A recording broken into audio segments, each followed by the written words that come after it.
আল্লামা দেলওয়ার হোসেন সাইদি রহমতুল্লাহ আলাইহির মাহফিলে মানুষগুলো যাইতেন হেদায়েতের উদ্দেশ্যে। আল্লামা জুবাইর আহমদ আনসারী রহমতুল্লাহ আলাইহির মাহফিলে মানুষগুলো যাইতেন হেদায়েতের উদ্দেশ্যে।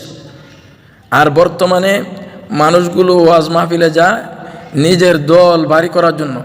কিন্তু একটা কথা মনে রাখবেন, আপনি নামাজ পড়েন, কোরআন তেলাওয়াত করেন, হজ করেন, যাকাত দেন, আপনি যাবতীয় নেক আমল করেন, কিন্তু আপনার নিয়ত ঠিক নাই, যদি নিয়ত শুদ্ধ না হয় আপনার যাবতীয় আমল আল্লাহর কাছে গ্রহণযোগ্য হবে না।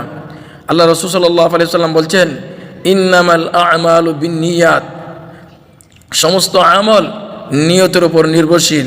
নিয়ত যদি ভালো হয়, আপনার নামাজ পড়লে আল্লাহর দরবারে কবুল হবে, রোজা রাখলে আল্লাহর দরবারে কবুল হবে, হজ করলে আল্লাহর দরবারে কবুল হবে। আপনার ওয়াজ শোনার জন্য বাড়ি থেকে রওনা দিয়েছেন, নিয়ত যদি সহি হয় তাহলে আপনার এই ওয়াজ শোনাও আল্লাহর দরবারে গ্রহণযোগ্য হবে। আর যদি নিয়ত শুদ্ধ না হয়, এই ওয়াজ দিয়া আল্লাহর কাছে কোনো কিছু মাইনা পাবেন না, আল্লাহর কাছে কোনো রেজাল্ট পাবেন না, এটার কোনো ফলাফল পাবেন না। এজন্য আমরা ওয়াজ শুনি, কোরআন তেলাওয়াত করি, নামাজ পড়ি, আমাদের নিয়ত শুদ্ধ থাকতে হবে। নিয়ত ঠিক, সব ঠিক। আল্লাহ তাআলা আমাদেরকে বুঝ দান করুক।